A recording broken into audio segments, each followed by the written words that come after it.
for you today, and a lot of great speakers that'll be joining us, and I do want to introduce them to you. So our first, well, these are not necessarily in any order per se, so let me just introduce everyone. So Sarah from the National Low Income Housing Coalition will be speaking and sharing with us. Steve Berg from the National Alliance to End Homelessness is with us. Lisa Kaufman from the SNAP's office is joining us. Aaron Weaver from HUD's Office of Community Planning and Development is also with us today. Jasmine Hayes from USICH will be with us.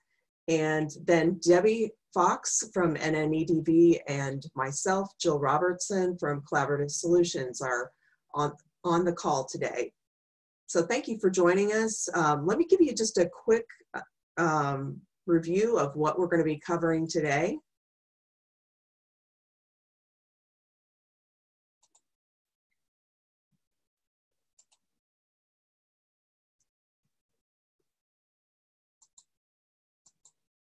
Sorry about that, trying to get to the slides to work there. So just a quick overview, just wanted to share a little bit about who's all involved with the call, and also our partnership, our federal consortium, the Domestic Violence and Housing Technical Assistance Group. We'll talk about that here in just a moment. We're going to highlight some of the partnerships that we have across various federal sectors during this pandemic and try to offer any support that we can to you today.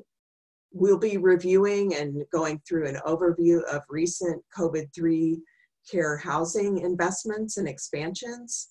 And we'll also be discussing federal initiatives and responses to address the safe housing needs for survivors.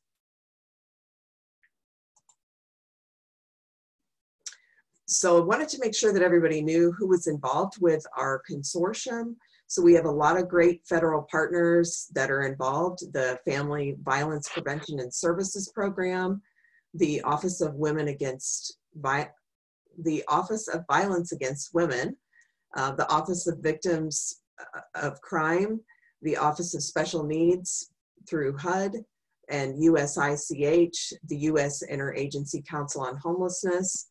Also, we have technical assistance providers that are involved with our consortium, and those are the National Alliance for Safe Housing, NASH, Collaborative Solutions, National Network to End Domestic Violence, NNEDV, the National Resource Center on Domestic Violence, the NRCDV, the National Sexual Violence Resource Center, NSVRC, and Corporation for Supportive Housing, CSH.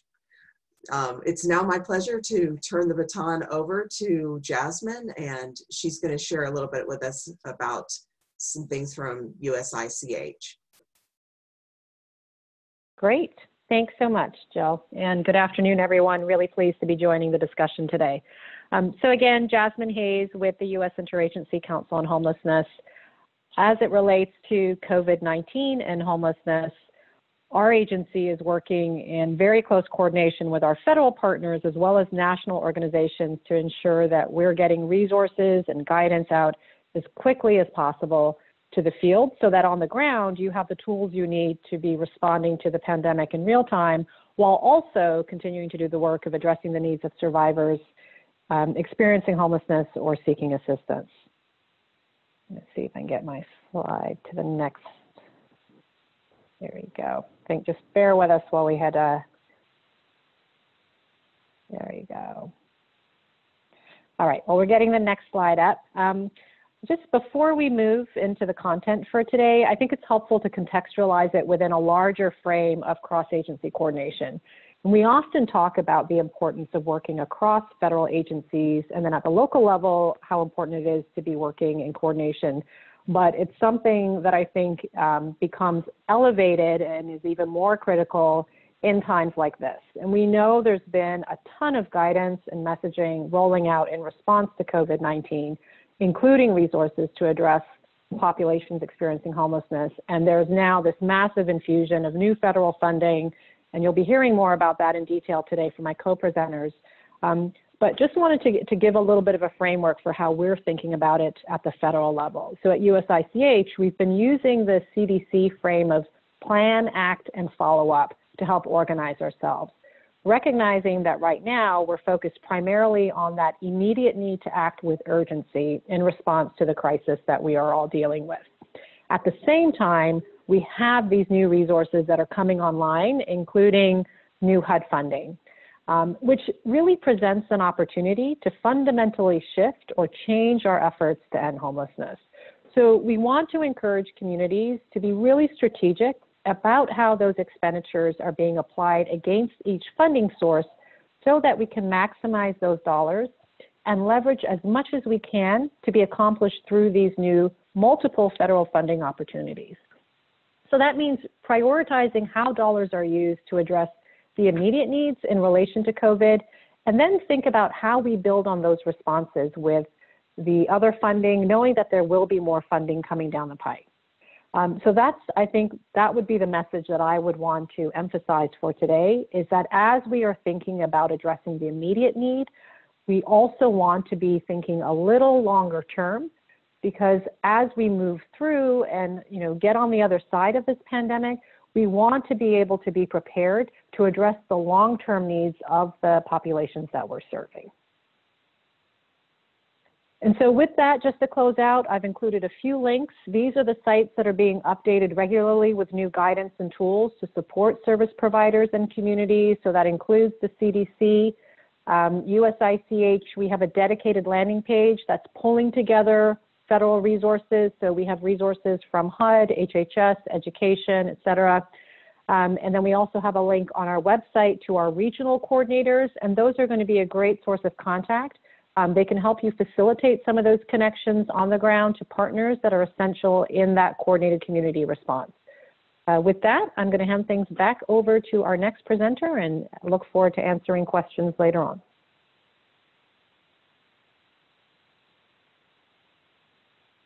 Okay, so this is Lisa. I don't know, can you hear me?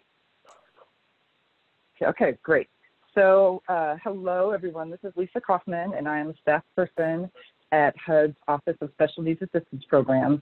So it's an honor to be here today with my colleague, Erin Weaver, and we're going to talk a little bit about the resources that the SNAPS office is making available to our grantees during the pandemic. And then Erin is going to dive a little bit deeper into the mega waiver that we announced, so that those of you who are COC, Continuum of Care, and ESG, Emergency Solutions Grant Waiver, or grants, grantees, those of you who get those funding sources can kind of understand what the waiver can do for you and how you can access that. So I'm just going to talk very high level about our thinking right now and the ways that we're trying to be responsive to you all. Let's see, I don't know if I'm moving slides or it doesn't look like I am. Okay. Bear with us for 1 second. Okay, great. So we at SNAPS, the main message that we want to get to you all is that we understand right now that your #1 priority is responding to this pandemic. We are taking into the account the need for a COVID response when we're considering performance metrics and monitoring governance, future HUD monitoring, and the COC competition. We've had a lot of questions about what's going to happen with the fiscal year 2020 competition, and I don't have an answer for you right now. For those of you who are participating in our weekly office hours, you may have heard Norm Suchar say that also last week. He'll probably say it again this week in the call in a little bit, but we're really wanting you all to not think about or not have to worry about the COC application right now.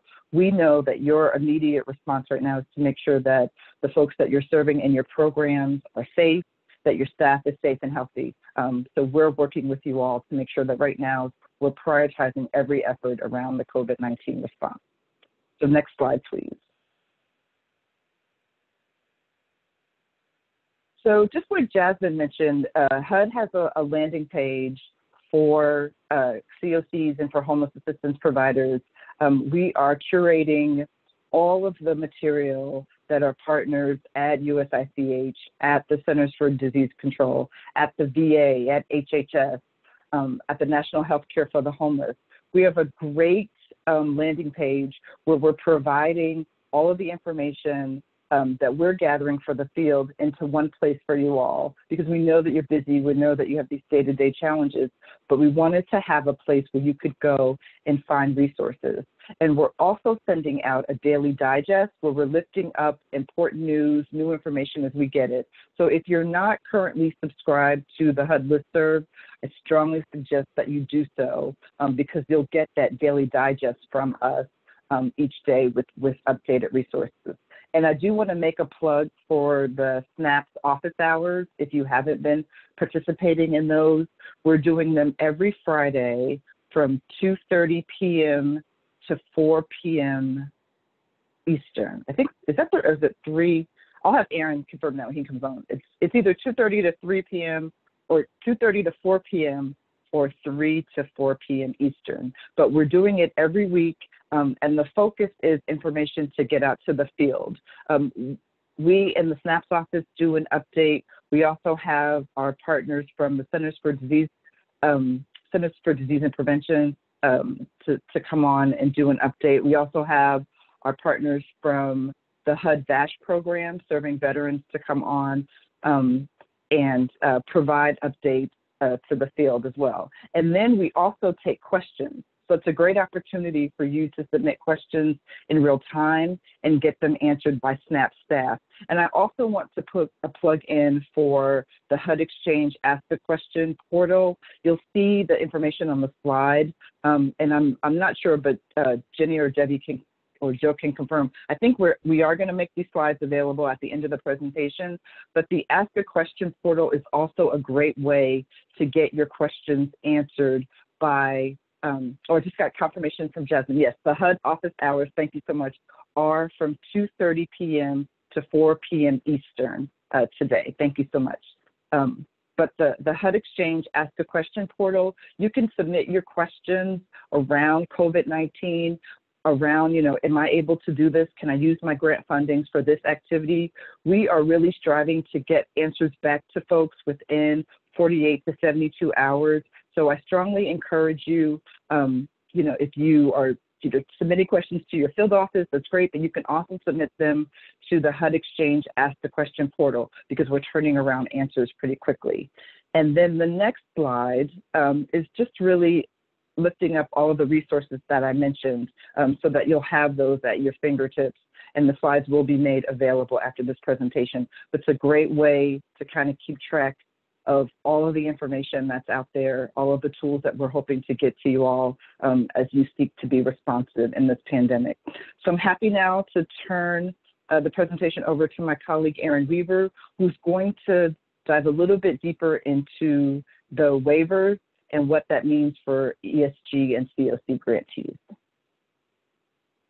Thank you, Lisa, and thank you all for attending today.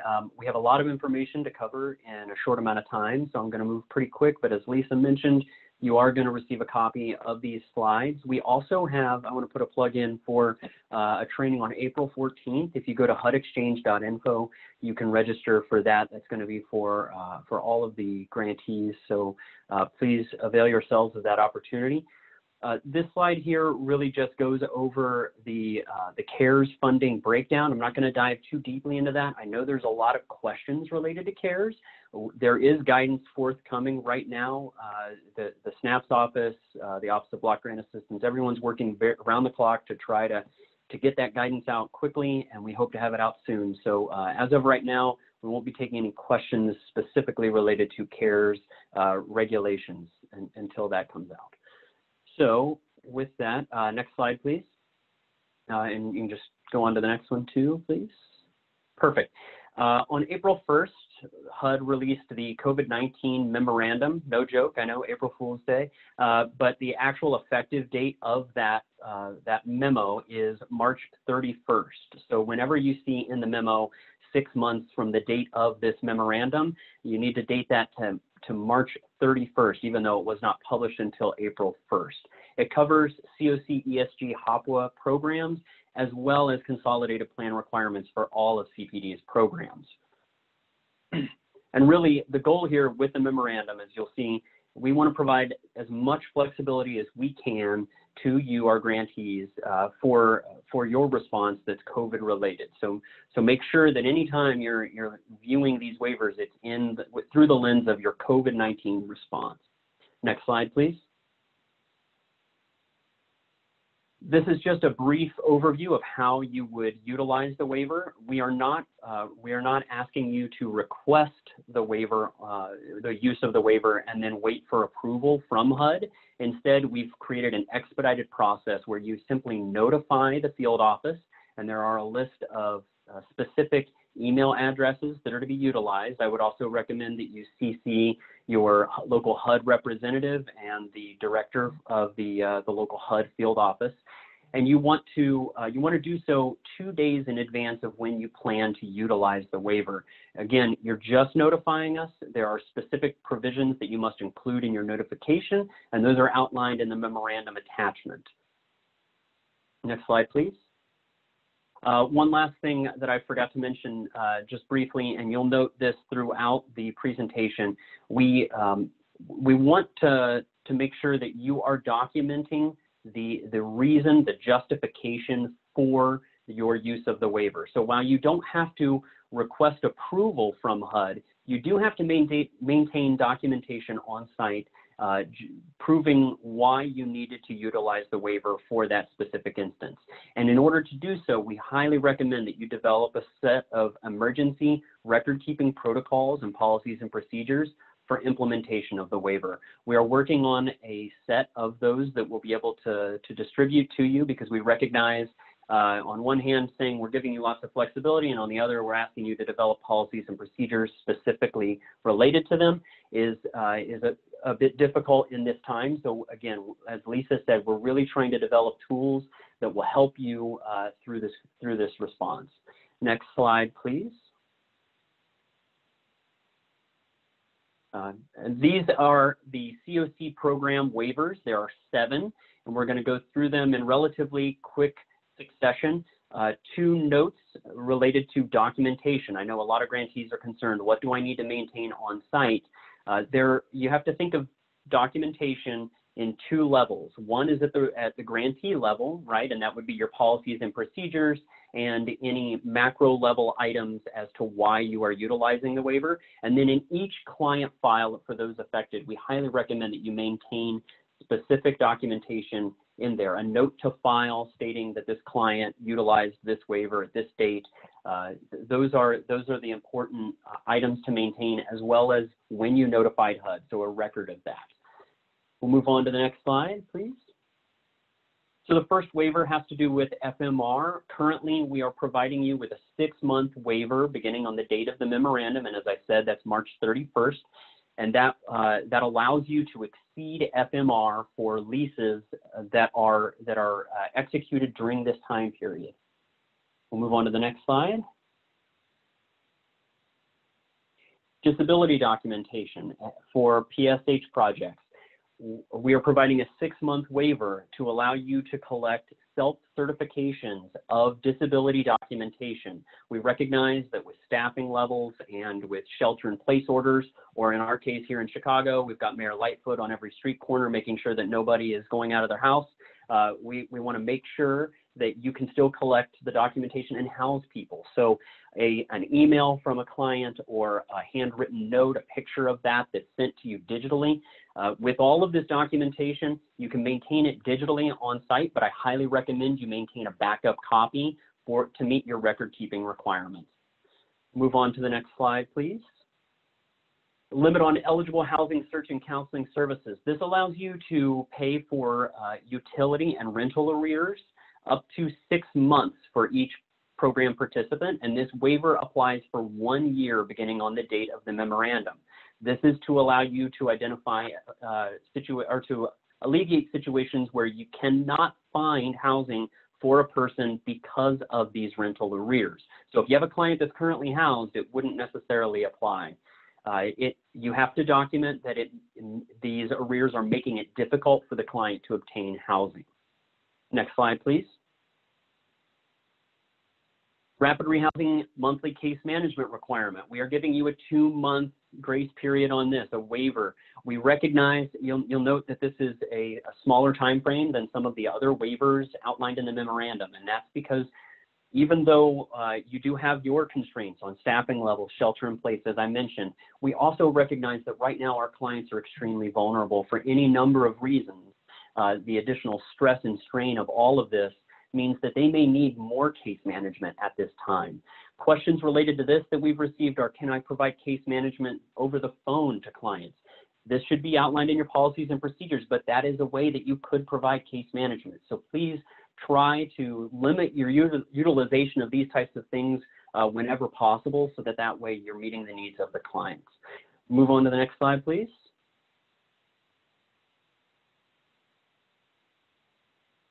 Housing quality standards. This one is a bit more nuanced, so I want to make sure to point out that while we are providing you a 6-month grace period on the HQS standards, it doesn't mean that you don't have to conduct an inspection. You still have to conduct a visual inspection, and we ask that you do so over video or some sort of live streaming thing. If you are in a rural area, I come from rural Ohio, the cell service is very difficult in those spots. You can document this through pictures that are dated or a video recording. It doesn't have to be a live stream. It can be a video recording, but you need to make sure that there is a date somehow attached to it, either a verbal acknowledgement of the date or a date stamp within the video. We highly recommend that. And once the crisis abates, you have 3 months after health officials have determined that no special measures are necessary to then go back and conduct an in-person assessment of the property. Another thing to note here, for those units where lead-based paint might be a concern, we highly recommend that you prioritize those units to be inspected first once that 3-month period has ended. Next slide, please. Reinspection of units. For this one, we are providing you a 1-year waiver, so you do not have to conduct HQS re-inspections of units. So the first waiver had to do with initial inspections for client move-in. This is for re-inspection, so make sure that you document the difference between those two. Next slide, please. The 1-year lease requirement is waived for 6 months, so long as the lease is at minimum 1 month in duration. Next slide, please. So the ESG program has 4 waivers attached to it. Next slide, please. The first one allows you, any recipient that is receiving ESG funds may use those funds in order to upgrade or update the HMIS system to better accommodate COVID-related items. So before it was limited to just the ESG recipient if they were the HMIS lead. Now it is any recipient. Next slide, please. Reevaluation of homelessness prevention assistance. You have a 2-year waiver on this beginning on the date of the memorandum, so long as you conduct these reassessments not less than once every 6 months. Next slide, please. Housing stability case management. Again, here we're providing you a 2-month period, 2-month waiver to account for those difficulties you may have in providing this, but we really want to stress the importance of maintaining as much case management as possible with your clients during this time to help them cope with the situation. Next slide, please. FMR, similar to the COC program, we are giving you a 6-month waiver on fair market rent related to ESG recipients. You must, one last thing, and I can't recall if I mentioned this under COC, but in any case where we are providing an FMR waiver, you must still conduct a rent reasonableness assessment of the unit. And you need to make sure that you document that in the client file. You're still doing rent reasonableness, but you may exceed fair market rent. Next slide, please. I'm going to go over these HOPWA. I know we're kind of focusing mainly on COC and ESG, but I want to cover all the waivers real quick. So we'll go through the HOPWA program ones just briefly.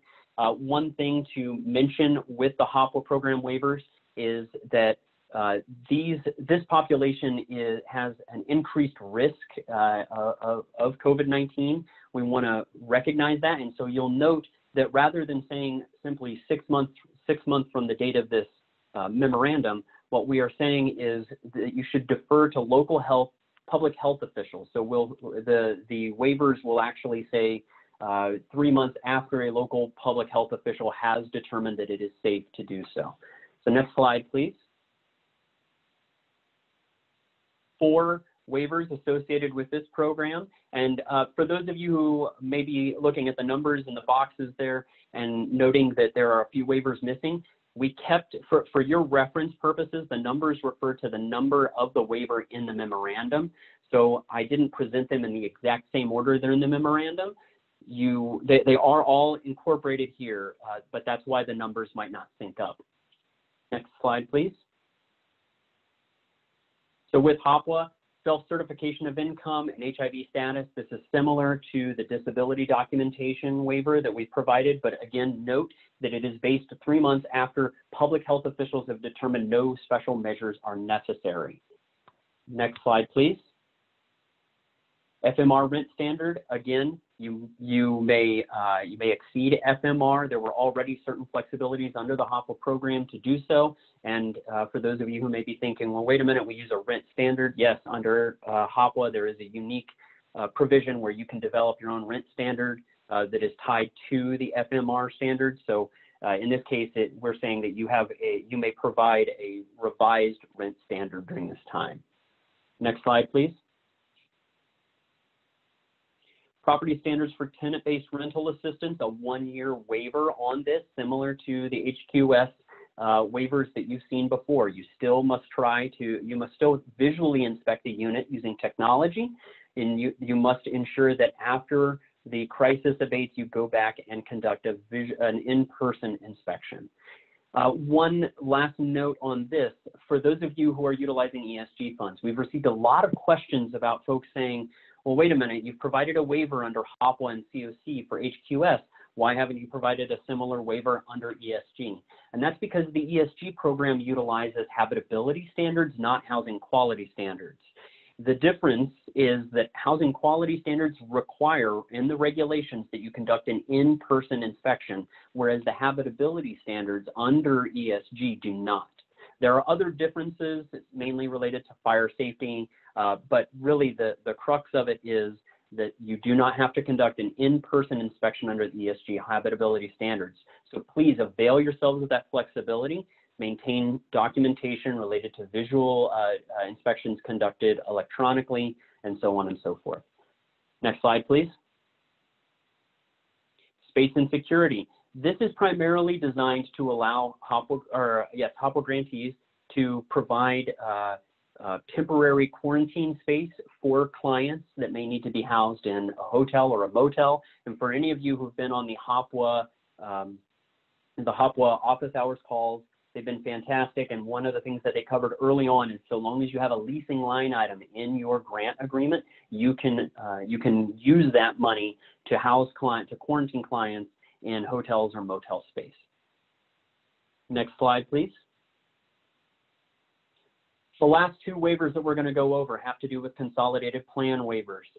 These are going to be especially applicable to the ESG grantees and the CDBG grantees, so entitlement grantees, but ESG here, your local entitlement jurisdiction is going to possibly need to amend their consolidated plan in order to provide you additional flexibility, maybe an expansion of rapid rehousing or some other additional item that wasn't initially included in the con plan. That's what these waivers are geared towards. So next slide, please. The first one has to do with the citizen comment period. We are allowing you to shorten that time period. It's currently 30 days under the regulations. You can knock that down to 5 days for a substantial amendment. And the next slide, please. The second waiver has to do with opportunity for comment. So this is supposed to be documented in your citizen participation plan, which then feeds into how you conduct your substantial amendment process. And we are allowing local municipalities to determine what constitutes a reasonable notice and opportunity to comment given their circumstances. This means that in many cases, you're going to have grantees that are conducting public hearings electronically. So you want to make sure that you take advantage of those opportunities and those flexibilities. That was a very rapid fire run through of all of the waivers. So I hope that's helpful. If there's any questions, please submit them to the chat box, and I'll pass it off to the next person.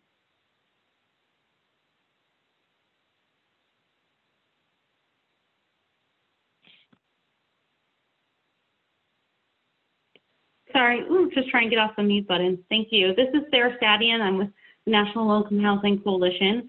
I'm going to talk to you a little bit about the resources that are in the CARES Act, although our previous speakers have really gone into great detail about that too, and spend a little time about what we're hearing about what's needed for the next package moving in front of Congress. So to start off, a little bit more about what's in the CARES Act.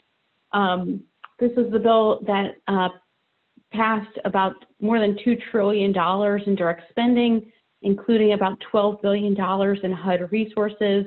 We're really happy to see that our champions on the Hill have pushed really hard to make sure that we have the $4 billion in ESG grants, $5 billion in community development block grants, and other program levels for HUD vouchers, PBRA, public housing, tribal housing, HOPWA, Section 202, and 811. We know that this is not enough money to cover all of the needs, and so there are still efforts and communications going on with members of Congress about making sure that we fill in the gaps in terms of what is needed in the next package. To give you a sense of some of the other provisions in the bill beyond HUD that can be helpful and important to you guys, there were provisions extending or providing moratoriums on evictions and foreclosures. For example, there is a 120-day moratorium on filings for evictions in renters and homes covered by the federal government, and that's a very broad definition. So it includes both residents of HUD housing, USDA, or low-income housing tax credit development, as well as renters in homes that are covered by FHA, Fannie Mae, and Freddie Mac. We're already hearing that there's some difficulty in renters learning whether or not the property that they live in is covered by those entities. And we're trying to work with FHFA and with others to make that information more publicly available. I will say that when it comes to the CARES Act, looking at the next bill, we're trying to push for a more uniform approach to evictions and foreclosures. We know that many cities and states have been passing their own rules, and that can be kind of confusing, even though we really appreciate those cities and states stepping up to do that. We want to make sure that there's a uniform minimum protection for renters through moratoriums. I'll also point out that there are other resources that are made available beyond HUD that might be helpful to you. One includes the Coronavirus Relief Fund, which is a $150 billion fund provided to state, tribal, and local governments to cover any necessary expenditures due to coronavirus. So it's extremely broadly written. The money is divided up within the first 30 days. It should be going out to states with a minimum state guarantee of $1.25 billion. We expect that there's going to be lots of demands on these funds, but a possible use of these dollars are addressing the needs of people experiencing homelessness or low-income renters. So that's another resource that you might want to think about engaging your state government with now. I'm sure they're putting together those plans, and we're talking to our partners at the National League of Cities and the mayors and CEOs for U.S. housing investments to talk about how we can be encouraging state officials to be thinking about housing and homelessness as a potential use of those funds. I'll also say that there were additional resources provided through the FEMA Disaster Relief Fund. There are a bunch of different programs that are available, whether your state is covered by the President's National Emergency Declaration, or if your state has requested a major disaster declaration. We have information to get into the more specifics of that, but what we think is the major use of resources for FEMA at this time are their public assistance grants for Category B, which is a long way of saying that there are resources that might be available for shelter and shelter providers. Given our experience working with FEMA, if you're interested in looking into this, we suggest that you work with your local emergency management office or your state governor for the planning the use of these funds. In large part, that's because dollars are required to be spent first by the local entity and then reimbursed later, and that can be very difficult for entities other than government officials. I'll also say that when it comes to the CARES Act, CARES 2.0 is what they're calling it. There's an understanding, especially among House Democrats, about wanting to see another very large-scale response to coronavirus. There is, in the meantime, a much smaller bill that's being negotiated right now that aims to fix some holes that were left in the first CARES package.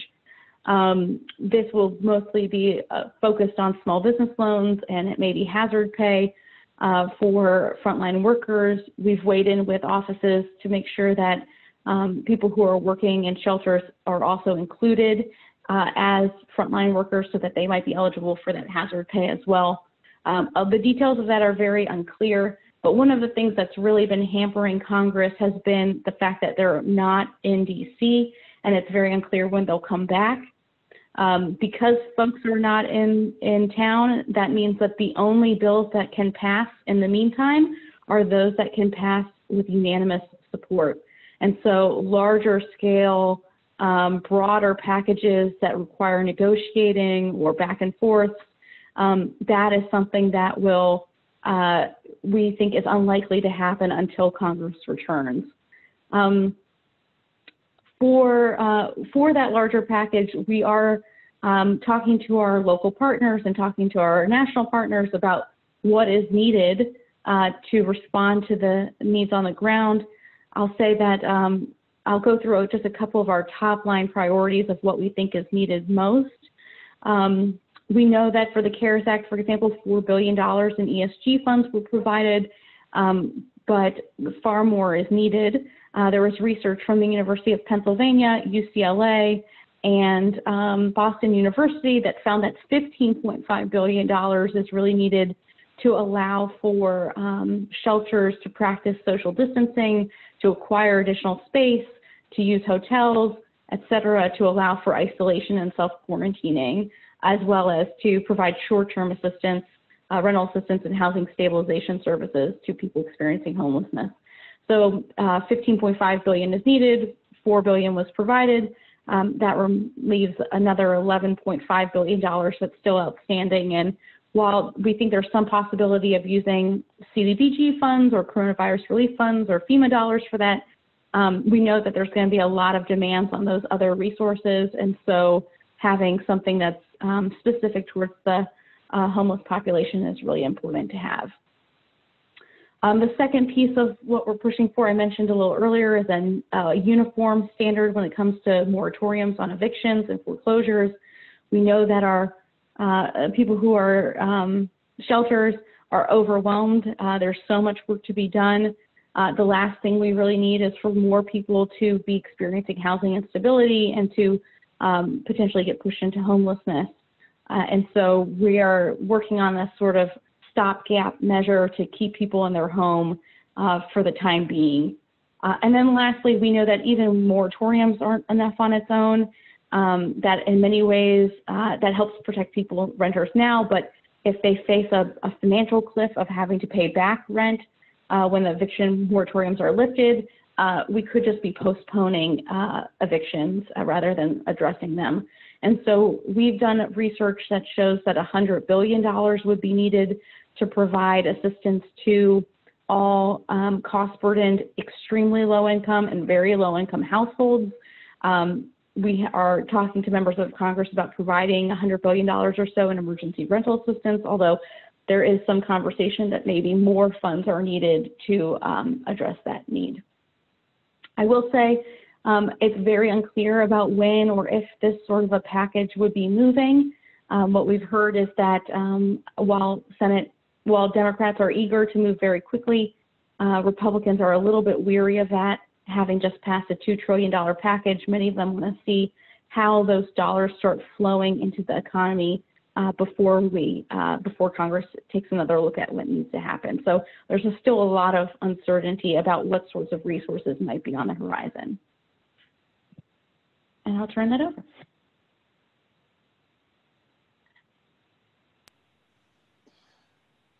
All right, hi, this is Steve Berg from the National Alliance to End Homelessness. And I'm gonna go through in a little more detail the ESG funding from the CARES Act, the $4 billion really designed to deal with homelessness very directly, and talk in some detail about what's in the law and what the process is as far as we know about it yet. So next slide, please.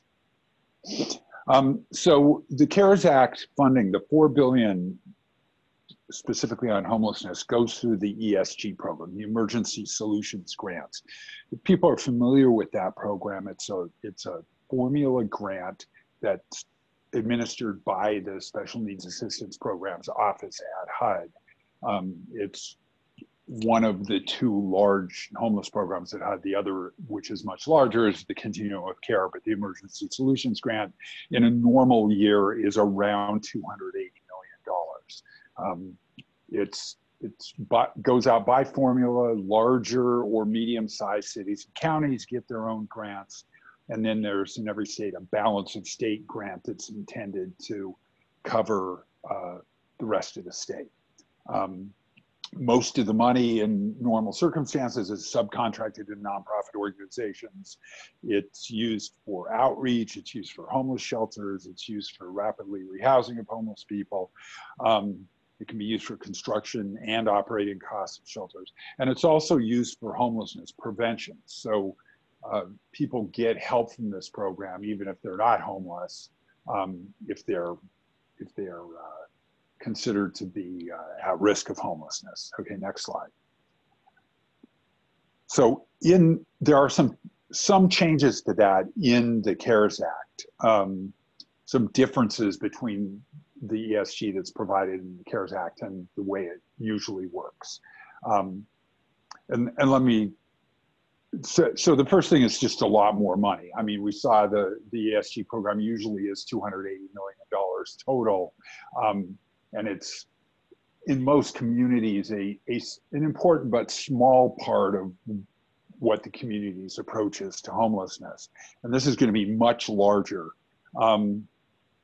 The law that provided it says up to $2 billion should be released on a shorter time frame using the existing ESG formula, and then the rest of it under a new formula that HUD is in the process of developing now, that will be more specifically designed to meet the needs of communities arising from the coronavirus crisis. As people know, HUD has already announced the first $1 billion in allocations. That again is distributed under the old ESG formula. So people can look on the website, HUD website, and see how much their community is getting.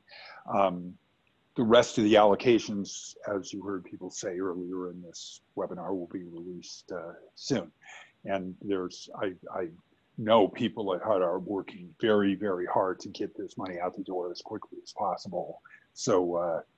And we all have great confidence that they're going to do that in a good way. But the first $1 billion is sort of been announced. People have not yet received the money, so there's no place to go in your community to get the money quite yet. In general, the ESG program is administered by the state and local. There's usually a community development department within the state or within the local government. Sometimes it's a housing department. Those will probably be, in most places, those will be the places that the mayors and governors look to organize the use of this money and decide what to do with it. And those are people at the local level that everyone who works with any kind of population that's at risk of losing housing should be talking to already. Okay, next slide. Okay, and then there's some other details we know. Again, we can't speak too authoritatively about details until the money's actually released and HUD comes out with the guidance about how to use the money. That will provide all the details, but just some general things that we know from what Congress put in the law. I would say the following. One, there's no matching requirement. Usually under ESG, there's a matching requirement. There's no matching requirements in the HUD funds, in the ESG funds in the CARES Act. There's no shelter cap usually for ESG. Only up to a certain amount of the allocation can be used for homeless shelters, and the rest is used for either rapid rehousing or prevention activities. In this allocation, there's no shelter cap. If a community wants to use the whole thing for homeless shelters, they can do that. Or if they want to use none of it for homeless shelters, they can do that too. So there's more flexibility there. In the normal course of business, ESG can be used for prevention activities for people at risk of homelessness. The definition of who's at risk of homelessness is somewhat complex.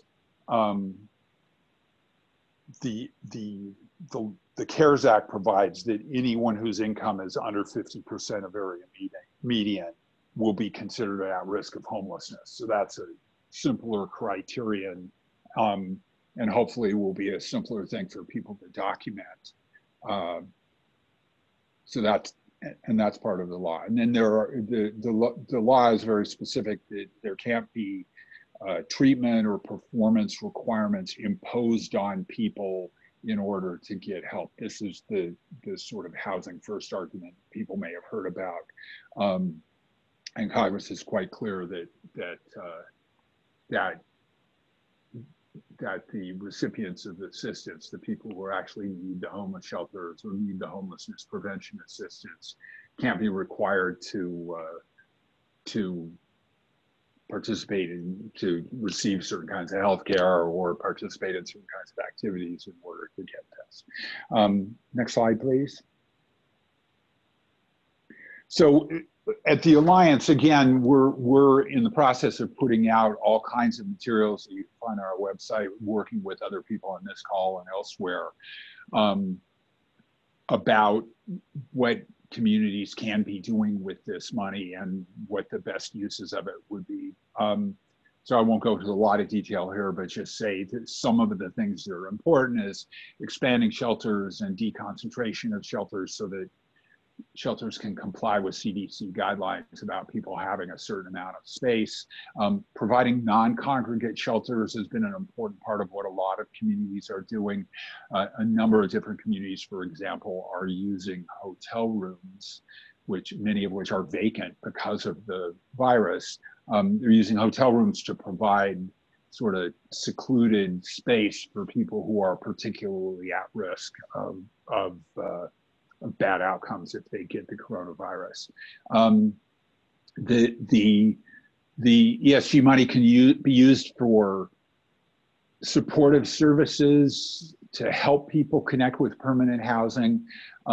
It can't be used for a permanent rent subsidy. That's not an allowable use under ESG, but it can be used to help connect people with housing, to do landlord outreach, to help get people who are homeless now or who are in danger of losing or have in various kinds of housing situations that are not very stable, to help get them into into a permanent housing situation. And it can be used for rental assistance up to 2 years. So this can be used either for prevention or for a rapid rehousing kind of situation. Some communities are thinking about using it as sort of a bridge to a longer term housing subsidy for people who are going to need a Section 8 voucher. But there's a lot of things that can be used for. And again, the details should await the HUD guidance, but just as a general idea, this is what ESG has proven to be very useful for in a number of communities. So let me stop there and turn it over. This is me. If you have more questions. All right, thank you, Steve, and thanks. I just really want to thank our federal partners, Jasmine and Lisa and Aaron at HUD and USICH, and thanks to Steve and Sarah at NLIHC and NAH. Just everyone's just doing an amazing job. Just doing lots of great work on the Hill, getting more resources and housing for folks, so we can be sending that out to the field and getting you all the resources you need for survivors at this time. So I just wanted to do a quick overview. We just have about 8 minutes left. I see there's chats and questions happening in the box. We won't have as much time for Q&A at the end. So if you do have questions, now is the time. Just put them in the box and we can respond to them there. But I did want to just do a quick overview of just reminding the work that we do in this field and grounding us in the work of being survivor-centered and trauma-informed, that this work that we've done around providing safe housing and providing mobile advocacy and doing housing for survivors is work that we've been doing for a long time, and that we are ready and we're able to do this work with these new resources as a result of all of the groundwork over the many years in the DV housing field. So with these new resources that you've heard about from our partners, our federal partners and national housing partners, there's a lot of flexibility around the funding, and there's some shifts around the oversight of the funding. So it's really an ability to match the values of our safe housing philosophy with also being able to provide flexible programming and financial assistance, and to be survivor driven and trauma informed. And I know we've been talking to a lot of you in the field that everyone's shifting models and looking at different models and moving survivors out of communal housing shelters and putting people into private dwellings. So we have a lot of this work that has been ingrained in what we're doing, but we're having to respond more quickly. And then also looking at when survivors are contacting us now, we have all been reading the articles, and I'm sure seen in social media, and just for those of you in the field, getting more requests for housing, and some of the concerns that we have, of course, that there's the public health response that we do need to be sheltering and staying home, but also that creates another public health issue in terms of safety for survivors in their homes. So we also want to make sure that the resources are responsive, that if survivors are calling you, that you're able to use housing resources to get people directly into housing and safety during this pandemic. So next slide, please. So I just also wanted to ground, this is a slide that we use in a lot of presentations. It's just about thinking about different types of responses and getting people into permanent housing quickly. We often have a shelter model in the DV field, but the shelter model now can include getting people directly into permanent housing situations and into resources with our FIPSA fund. So that would be the next slide.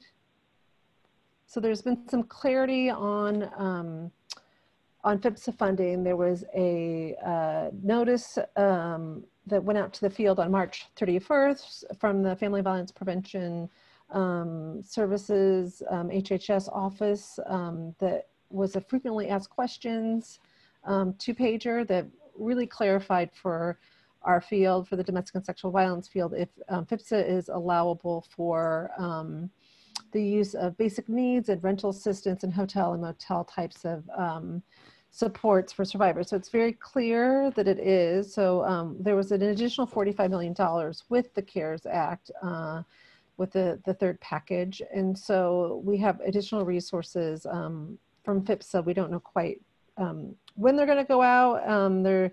But hopefully we hear from the PHPSA office that it'll be quickly and soon. And then that'll be going out to the field, and you'll be able to use it for those resources. And then we also will send out, post this webinar along with the slides and all the information. We'll do send a cheat sheet with all of the funding, different federal funding streams, also information about the PHPSA funding stream, and then in particular the PHPSA notice about the broad discretion with the usage of these funds. And then I also just wanted to remind folks that we also have other resources in the domestic and sexual violence field for housing related funding, and that the Victims of Crime Act, those funding streams are allowable for housing. So it'd be a great time to contact your VOCA administrator to ask about using that for housing related expenses if you're not currently doing that in your state. And then I just want to remind folks that we do have OVW, Violence Against Women Act, transitional housing funding, and that funding is for 6 to 24 months. So it's very expansive. If you have people currently in the program, we encourage eviction prevention and keeping people in the program and supporting them as they are getting on their feet. So people can stay in that program up to 24 months. And then we also, like Sarah was mentioning, there's a lot more requests going out with the CARES 2.0 package, and we will be asking for additional PHPSA dollars and additional OVW transitional housing dollars, along with supporting our national housing partners around the housing ask. And then I just wanted to do a quick reminder around the COC ESG funding that's going out, the $4 billion. Steve did an amazing overview of what that funding looks like. I just want to give a quick reminder that that funding also, it's Sexual Assault Awareness Month. That funding is expansive. The definition category 4 of homelessness is for fleeing domestic violence, sexual assault, stalking, or human trafficking. So I just want to make it really clear for sexual assault programs or dual domestic and sexual violence programs that funding is for sexual assault survivors as well. And the survivors can self-certify, and it's their definition of what they consider fleeing and life-threatening or dangerous in terms of their domestic violence and sexual violence that they've experienced. So that's also in terms of the definition of them being eligible for those funds is expansive. We have a couple more minutes. I want to turn it back over to Jill, but I just want to also be thinking about racial equity pieces and the LGBTQI community. There's a lot of information going out about cities, and our mayor here in DC recently just was talking about how disparities of the pandemic show the urgent need to address inequalities that are embedded in all aspects of our society. So that includes healthcare, housing. So this is not just a coronavirus issue, but this is a issue that's plagued our country for centuries. So, but I just want to say that just however we can get the resources to those who are most impacted and have the most disparities around corona, that we be thinking about that as we do the programmatic pieces of getting the housing out to those who need it. I think that's it. We have these weekly calls that we're setting up with the Deviant Housing Technical Assistance Consortium. And so we'll be doing these weekly and sending out reminders. And I just want to refer people to the Safe Housing Partnerships website and the National Alliance for Safe Housing website, and NNADB and HUD and everybody in NEH and LIHC. We all have really great resources. I know we're in kind of information overload right now during this time as well, but glad everyone could be on the call. And it's 2 on the dot. I'm passing it over to Jill. Thanks, everybody. Thanks, Debbie. Just one quick thing to wrap up. If you do have any questions, please feel free to drop those in the chat. We'll try to get to those here momentarily. We will be sending the slides out. We have recorded the session as well, and we will make that available on the Safe Housing Partnership, hopefully as soon as Monday. That's probably as quick as we can get that up there, but we will get that to you as quickly as we can. The other thing I wanted to just mention is HUD is hosting a mega waiver office hours on Tuesday at 1:30 p.m. Eastern Standard Time. If you'd like to tune into that, if you have any questions around the mega waiver, we'd love to hear what your questions are and try to get those questions answered. So thanks, everybody. We'll try to, again, get your questions answered if you have any. I'm looking to see, it looks like we mostly have those answered. And just, again, want to thank everybody for joining us, presenters and participants. Thank you.